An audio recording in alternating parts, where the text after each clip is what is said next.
Hello, what's up? How is everyone doing? Welcome to this revision of SAW 540. So, in this revision, we are not only going to revise the concepts, but also the questions. These concept notes you can find on our Telegram channel. The link is in the description. Okay, sir? And before you move ahead, make sure you like this video and subscribe the channel for more such videos. Okay, sir? SAW 540, sir. It talks about what? This is not A4.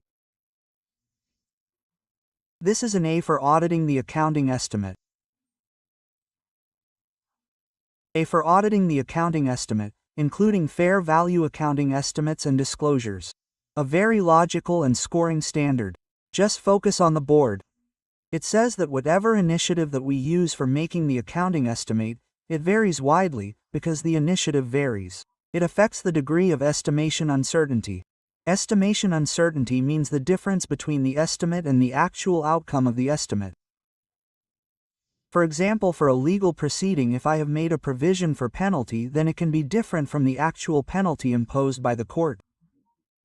Now, if the estimation uncertainty is high, it will lead to a higher risk of material misstatement. So these are the basics that you should know. Okay, sir, now we are dividing this essay into 3 parts.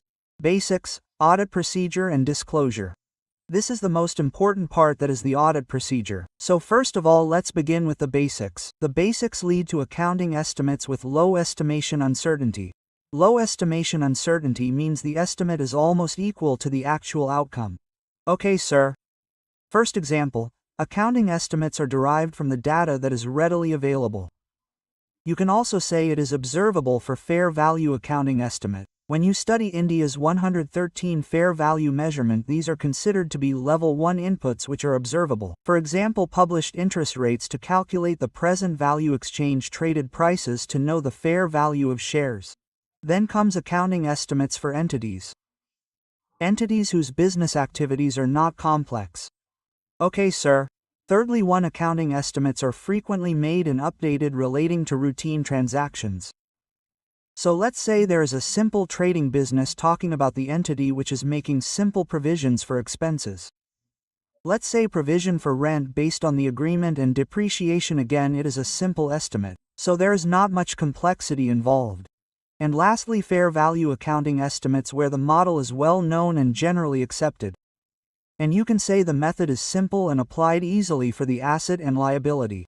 For example, fair value calculation using discounted cash flow method. So can I say discounted cash flow is well known? Yes, sir. And is it simple? Yes, sir. So these are the 5 points you need to consider: data readily available, and you can say observable.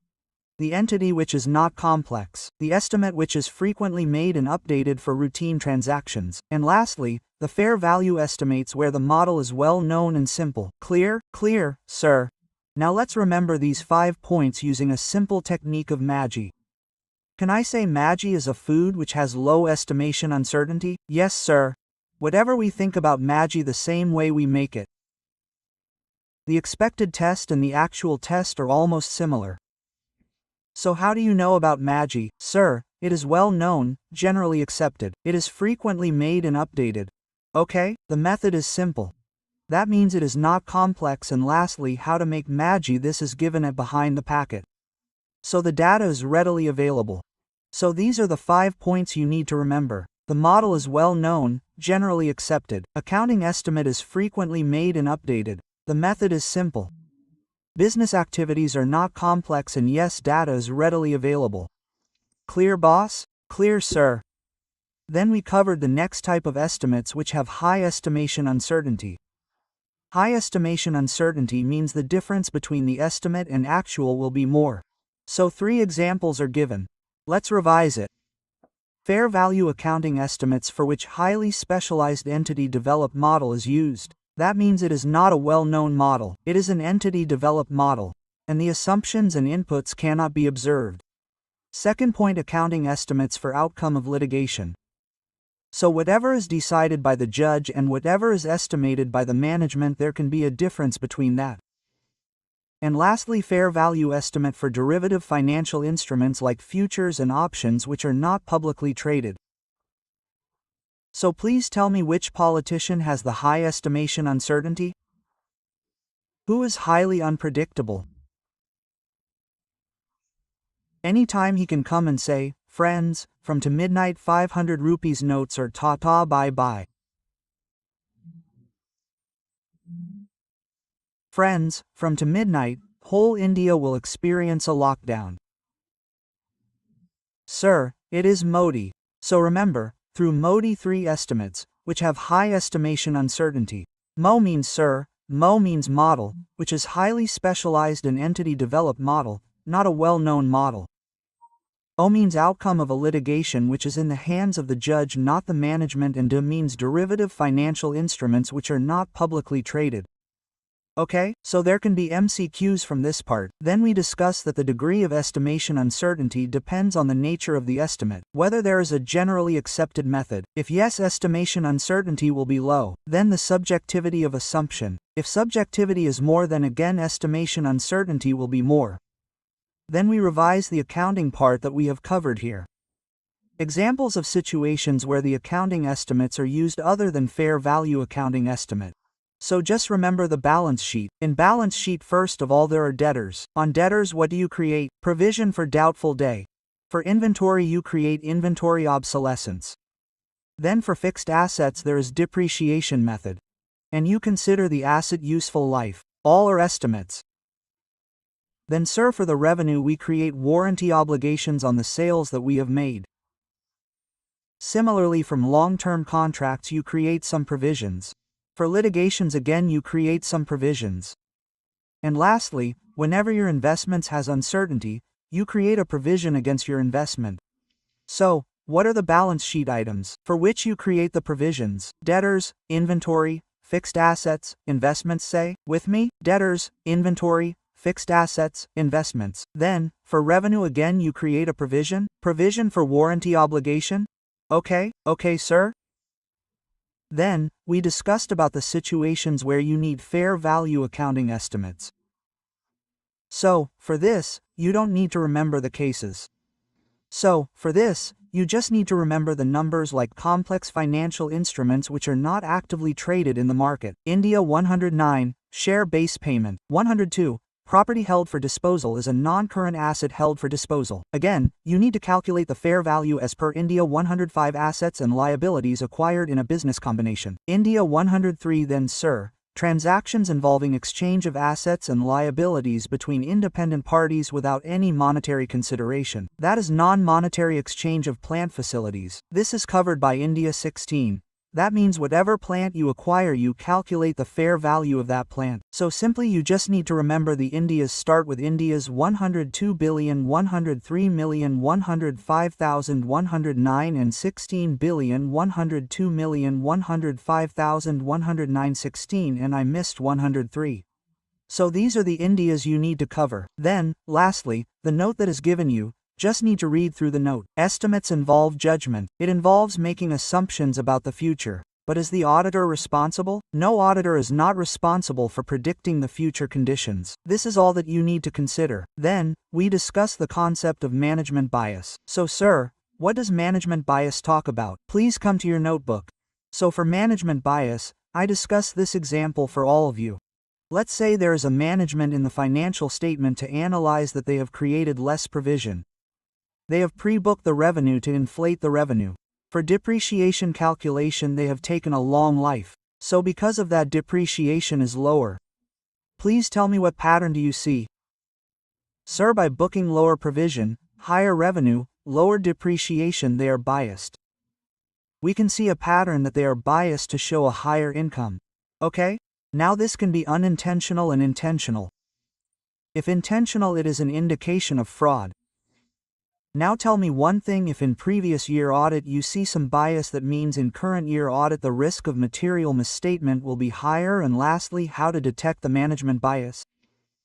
Please, how to detect the management bias? Can it be detected at the account level? No sir, we need to consider a group of accounting estimates and number of accounting periods. Like here we considered a group of accounting estimates to identify whether management is biased or not. So the same thing is given in your book. Please read with me.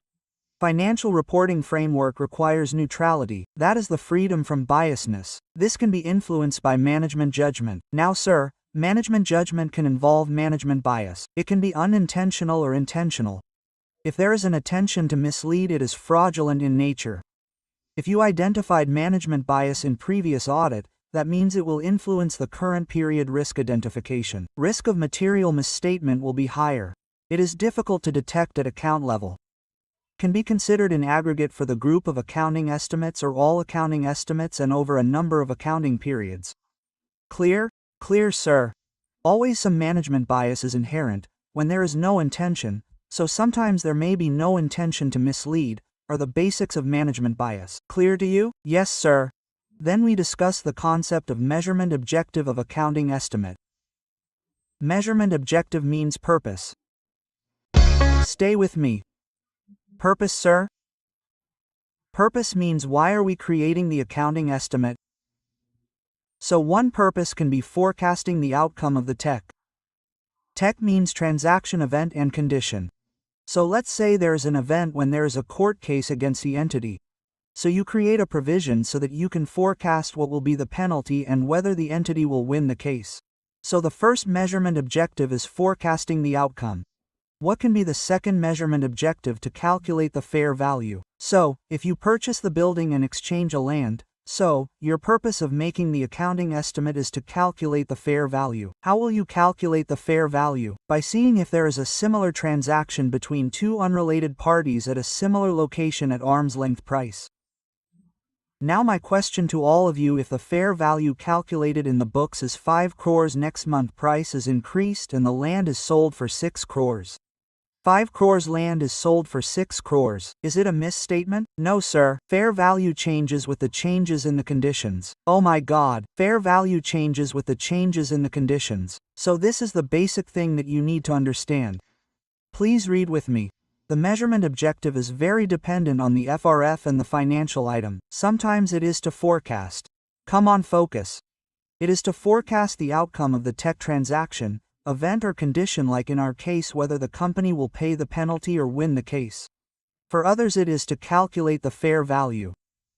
It is different and expressed in terms of the value of the financial statement item as on the measurement date. Example: estimated market price of an asset and liability. How to calculate it? Assume a hypothetical current transaction between knowledgeable willing parties at arm's length price rather than the settlement of the transaction at some past and future date. So basically, you will assume that on the measurement date, if there would have been some other parties, what would have been the fair value at which they would have done the transaction? Lastly, if there is a difference between the outcome and the amount that is recognized, it is not a misstatement. It is not a misstatement because fair value depends on the event or condition subsequent to the date it is measured. So this is what I told you: fair value changes with the changes in the condition. So this is a basic concept that you need to understand. Everyone, are these basics clear to all of you? Yes, sir. So I hope these board notes are helping you understand the little bit complex wordings of ICI. Now, sir, these are the basics that you just need to read the last 2 topics. Even if you just take a read, that is more than enough. Now comes the objective of Essay 540. Again, just for your understanding, estimates should be reasonable, disclosure should be adequate. Now comes the most important part: risk assessment procedure. Please take 2 to just water and type in the chat box ready.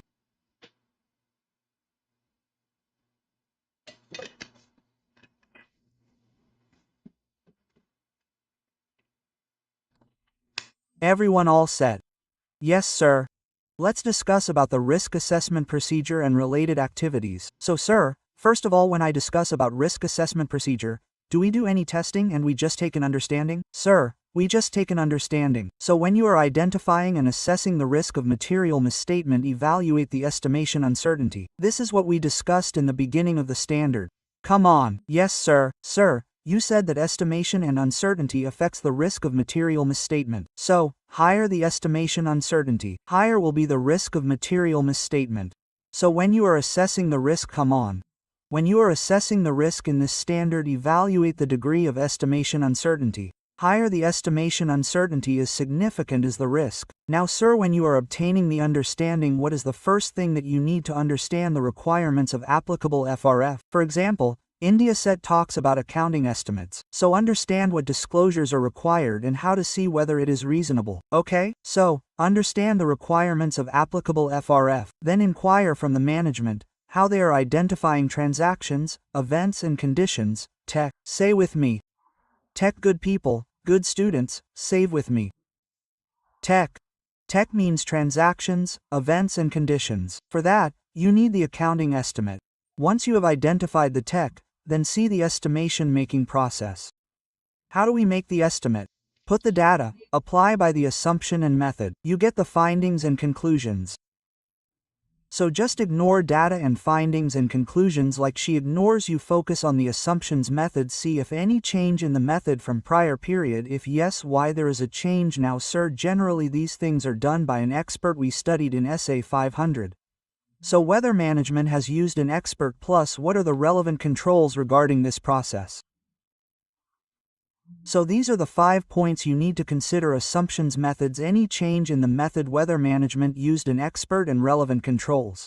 So on this concept, if you see with me, question number 1 is there by ICI Study Material MTP March 18th, how to minimize the risk of material misstatement. Basically they want to ask how do you assess the risk of material misstatement. So you write the same topic, risk assessment procedure, and they can even ask what is the estimation making process. So if they ask the estimation making process, just write the points directly. Otherwise, you need to write the whole answer. SAW 540. Understand the requirements of applicable FRF. See, it is written, isn't it? Understanding risk assessment procedure is all about understanding. Understand the requirements of applicable FRF. How does the management identify the tech transactions, events and conditions that require the estimate? Then, the estimation making process. First point, chat. First point, sir. The first point is assumption. Okay. Method. Change in the method. Then, whether they have used an expert. And lastly, relevant control. Relevant control. Clear, boss? Clear, sir? Then, sir, you said that we can do some inquiries about the tech. So, sometimes a CC can ask you the examples of the inquiry. So, examples are very simple. Just divide the examples into TE, EC, transactions, events, and conditions. So you can inquire from the management whether they engage in any new type of transaction which gives rise to a new accounting estimate. Okay, sir, the terms of the existing transaction change which requires an estimate or a change in the estimate. Example of this is as per India's 116. Whenever there is a lease, you need to create a RU asset. The RU asset is also an estimate, which is the discounted value of the future lease payments. So, if there is a new lease, you require this estimate. If there is a change in the lease term, then again this estimate changes. So whether they have engaged in a new type of transaction or the terms of existing transaction have changed. Transaction point done. Then discuss about the events and conditions. Any new event or condition has occurred, for example new litigation which requires a new estimate. And lastly, ask them to things any change in the accounting policy, regulatory or other changes which require accounting estimate. So, these are the inquiries you can do to get to know whether there is a new estimate required or not. So, last time please focus on new transaction or the existing transaction terms have changed. And any new condition. These 3 points are easy? Yes, sir. Then, sir, remember the last 2 points. It is like this. What do you call cry in Hindi? Sir, cry is called cry. So, whenever management has to change the estimate, they start crying. So what will you say? Sir, we will say op cry mat. What will you say? Op cry mat. Op cry mat means accounting policy changed. Op cry means regulatory and other changes. So these are the 5 points you need to consider, sir. Now on this point even we have a question. Question number 2. Auditor, during the course of audit, observe some changes in the circumstances, which give rise to the need for accounting estimate inquiries, were sorted out by the management. Can you list some circumstances change of which will result in inquiries? So, the game is very simple. Inquiries about the tech, new transaction, change in the existing transaction, new event and condition. Don't cry. Don't cry means change in the accounting policy, regulatory and other changes. So, these are the points that you need to write in your answer. Okay, sir, what is this last paragraph? Please come to your notes. If you identify accounting estimate which management fails to record, this shows that there is a significant deficiency in internal control. So this is the same thing given here. You may identify the tech that management fails to identify. So as per SAW 315, this is a significant deficiency in internal control. Is everything crystal clear till here? Come on. Yes, sir. Risk assessment procedure almost done. One more thing, we generally do in the risk assessment procedure, sir. What is that?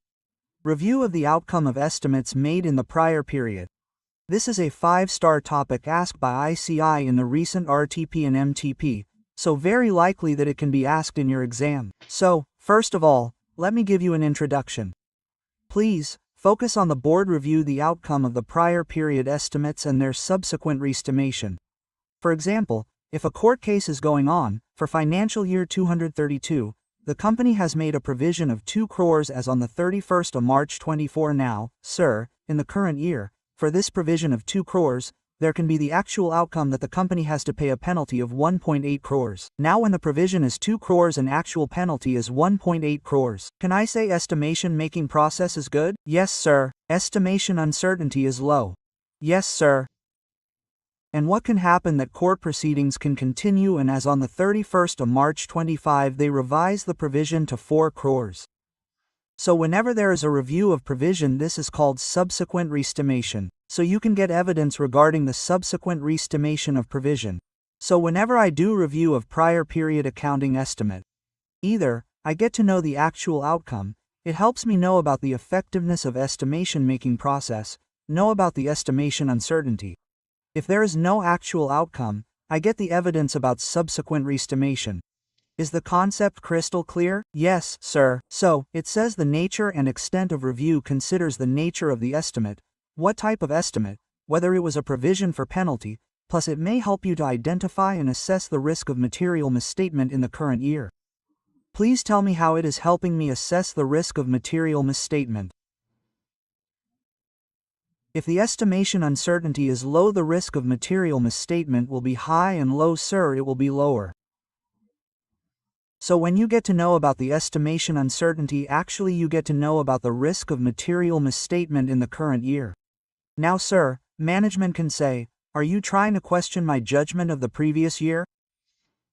By reviewing the outcome of the estimates made in the previous accounting year, are you questioning my judgment? No, no, no, no, no. The review is not intended to question the management judgment. We know that whatever estimate you made and whatever is the actual outcome, they might be different. Okay, the outcome is of course different from the estimate. Then why are you reviewing the outcome? To get the evidence, to get the information that if there is an actual outcome, we will get to know the effectiveness of the estimation making process that I told you above. And if the estimates and the outcome are similar, we will get the information about estimation uncertainty that may require disclosure. Okay, sir? If there is no outcome, then we can get the evidence about the re-estimation in the current period. So, these are the three evidence that we can collect. And lastly, you may identify the circumstances of management bias, but for that you need to stay alert. That means professional skepticism can help you identify the true circumstances. So sir, these are the 3-4 points that you need to consider. First of all, write the introduction, review the outcome and subsequent re-estimation. Whenever you are doing the review, consider the nature of the estimate and the risk of material misstatement. Are we questioning the management? No, not intended to question the management judgment. The outcome is of course different from the estimate. Why are we doing it, sir? To get the evidence. If the outcome is there, effectiveness of process and estimation uncertainty.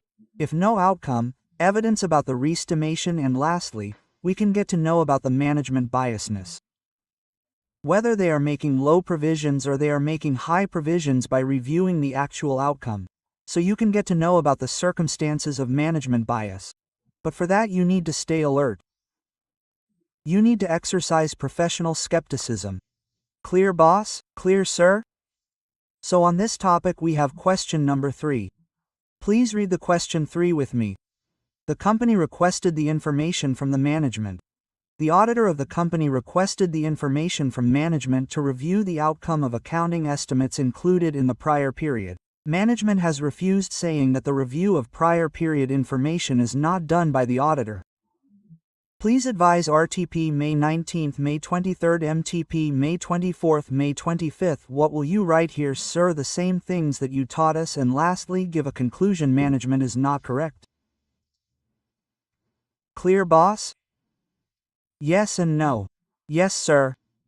So if you come to your book, risk assessment procedure is done. Inquiry from the management, done. Review of outcome of accounting estimate, done. Done, done, done. Now, please take 2 ships out of the water and come to the essay 330 part. Auditor's response to assess risk of material misstatement. That is the further audit procedure. First, you do the risk assessment procedure. That is the understanding. Now you will do the actual testing of the accounting estimates. The standard is about to get over.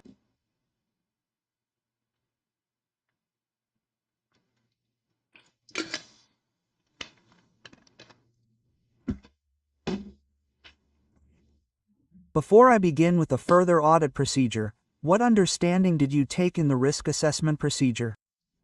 Sir, we understood the requirements of applicable FRF. So, what will you test in the further audit procedure? Whether the requirements have been complied properly or not. Whether the requirements of applicable FRF have been complied properly or not. So, this is the first thing that you need to do in further audit procedure. Determine whether management has properly applied applicable FRF to the estimates. Got it or not? Yes, sir. Then, see whatever methods you understood, whether these are appropriate, consistently applied. If there are any changes, whether the changes are appropriate or not. Okay, sir. Then, you are going to do the testing now. Logically, tell me if I have made any provision for expenses as on the 31st of March. I have made any provision for expenses as on the 31st of March. What is the simplest way to know the actual expense, sir? Check the bill of April, check the bill of April, check the bill of May. So, the simplest way to check accounting estimate is to see the subsequent events that provide evidence of the accounting estimate. So, if management has created a provision for rent expense as on the 31st of March, the bill will come in the first week of April. So, check the actual bill that the management has received in the first week of April. That is the subsequent event. The basic thing that you do in further audit procedures is test of control, substantive procedure. So test the operating effectiveness of control and substantive procedure and then evaluate the whole estimation making process. What was the estimation making process? Data, assumptions and methods, findings and conclusions. So these are the 3 things you check. Test, check the data. Consider the nature, source and relevance of the data. See whether the assumptions are reasonable and the method is appropriate. So these are the 3 things you check in the flow. Clear, boss? Clear, sir? So here your main further audit procedure is done. We have question number 4. Question number 4 says there are certain material assumptions in the financial statements based on fair value estimation. CA BAL forces a risk of material misstatement due to this fair value estimate. Suggest him how should he deal. Deal means respond to the risk as per the relevant essay. So these risks are related to fair value estimate. So, you need to talk about the further audit procedure, from S to SAW 540, responding to the risk of material misstatement. We will determine whether management has appropriately applied the requirements of applicable FRF methods are appropriate and consistent.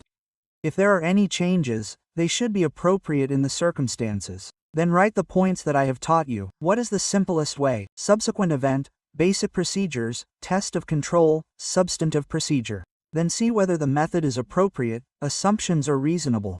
Points with data they have not considered. And then I give you 2 simple points that you just need to take a read, that you need to develop a point estimate that means the amount or a range to evaluate the management's accounting estimate.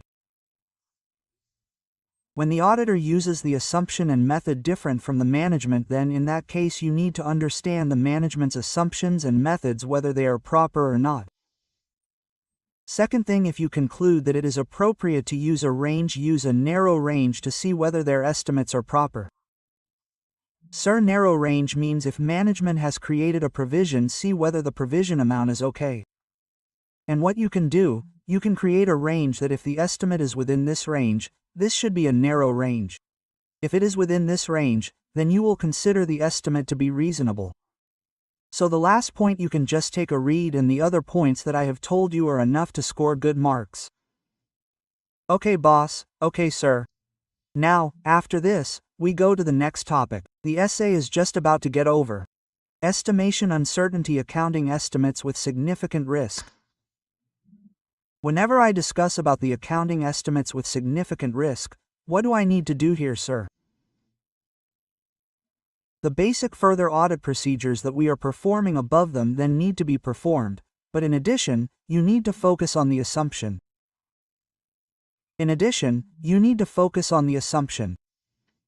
So for example, let's say there is an estimate where the company has received a penalty notice where the penalty could be somewhere between 5,000 rupees to 5 crore rupees. Yes sir, there is really a wide range of uncertainty. Yes sir. And the company has created a provision of 10,000 rupees thinking that they will be able to win the case and they will be able to settle a case at a very less penalty. Now tell me such type of case when there is really a high uncertainty between the estimate and the actual outcome. What do you say, sir? There is a high estimation uncertainty. Because there is a high estimation uncertainty, there is a significant risk. So your focus should be on evaluating what is the management assumption. How is that assumption reasonable when they are making such type of estimate? So, the first thing that you will ask the management, how did they consider the alternate assumptions and outcomes and why it rejected them? So, ask them how did they consider the alternate assumptions and outcomes, why it rejected them, and how they deal with such wide estimation uncertainty. Okay, sir? Then whatever assumptions they chose first, you talk about the alternate, then you talk about the assumptions that they chose. Whether the assumptions that they have chosen are reasonable, sir. How do we check it? Evaluate the intent and ability, whether they will be able to fight the case very properly. Whether the lawyer believes that the entity will be able to win the case. So intention and ability to carry out a specific course of action. So 3 things why they rejected the alternate assumption. Whether the assumptions they chose are they reasonable for this, check the intention and ability. If you think they did not properly deal with estimation uncertainty, you feel their estimates are not proper, then you only calculate a range. You only decide a range that if the estimate is within that range it will be reasonable. So the last point says please look at the board. If an auditor's professional judgment management has not addressed the estimation uncertainty, properly develop a range to evaluate the reasonableness of accounting estimate. That if the estimate is between this range, then it will be considered to be reasonable. Clear, boss? Clear, sir?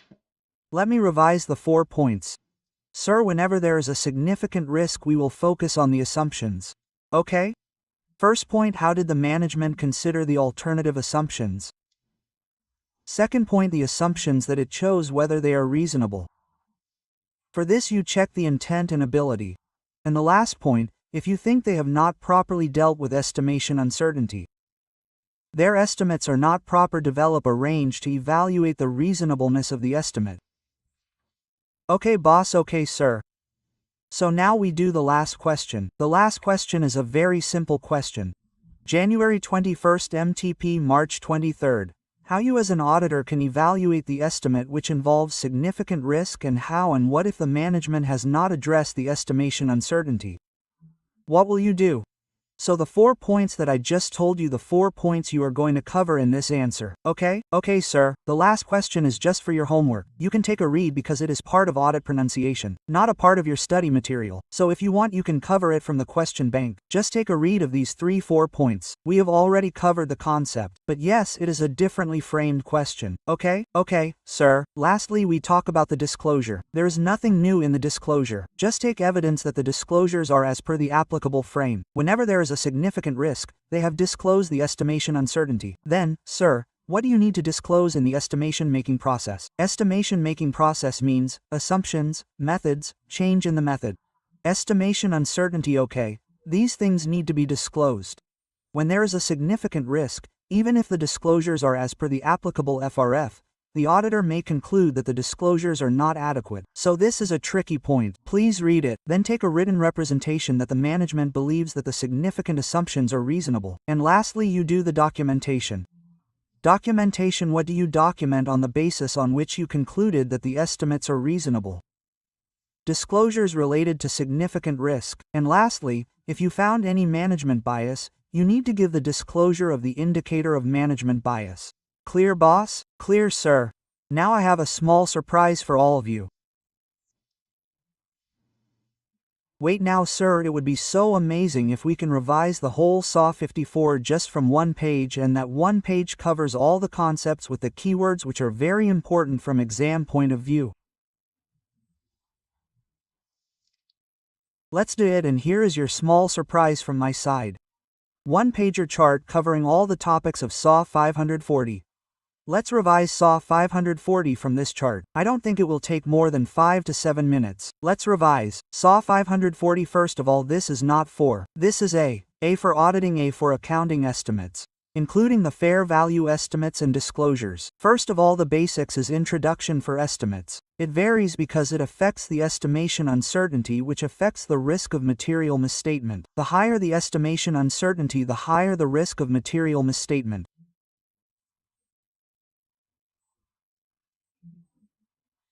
Now, giving estimates with low estimation uncertainty, or MAGI means it is well known. The well-known frequently made and updated method is simple, that is not complex. Data is readily available, so the model is well known. Estimate is frequently made and updated method is simple. Business activities are not complex and the data is readily available. Then high estimation uncertainty. MITRA model, outcome of litigation. Derivative financial instruments model is a highly specialized entity developed model, outcome of litigation and derivative financial instruments which are not publicly traded. Then giving estimates. First of all, fair value. Once 102 share-based payment, 103 business combination, 105 non-current assets held for disposal, 109 complex financial instruments not traded. Then India has 16 non-monetary exchange of assets, other debtors provision for 1.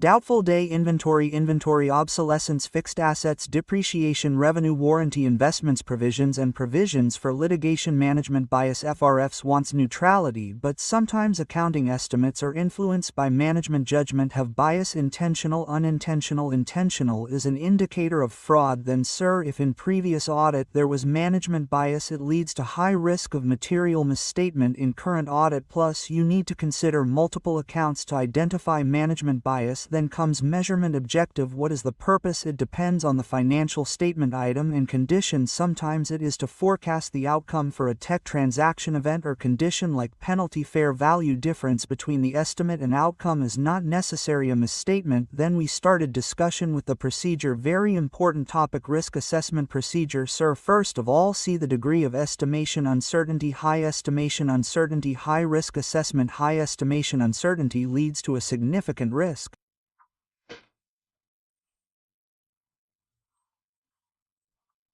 So first of all, understand the FRF requirement, then inquire the management how they identify the tech which leads to accounting estimate. Then understand the estimation making process, data assumptions and methods, findings and conclusions. Ignore data findings, ignore, focus on assumptions and methods. So, assumptions, method, any change in the method, why there is a change, whether they involve an expert, controls and estimation uncertainty, these are the things you need to understand in the process.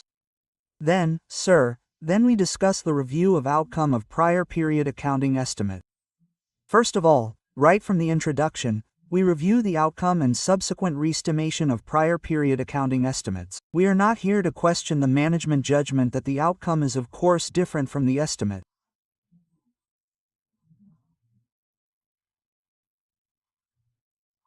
Then why are we doing it? To get the evidence of the effectiveness of process estimation uncertainty and re-estimation. You may identify circumstances of management bias through professional skepticism easily. Then comes response to risk of material statement. Determine FRF has been applied properly, method or changes are appropriate. Then the basic thing is, easiest thing is, check the subsequent events, talk and subsequent procedure. Evaluate the data assumptions, methods. Assumptions should be reasonable, methods should be appropriate for significant risk focus on the assumption alternate assumption why rejected how they deal with estimation uncertainty assumptions are they reasonable consider the management intent and ability if estimation uncertainty not addressed develop a range to evaluate the estimate lastly disclose for significant risk disclose the estimation uncertainty even if as per the FRF you may consider the disclosure to be inadequate then disclose the estimation making process asked estimates method change in the method and estimation uncertainty okay sir so with this the game of accounting estimates is done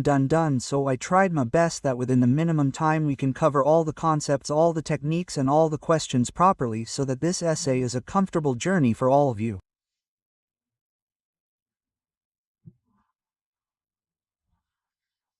If you like the video do give it a like.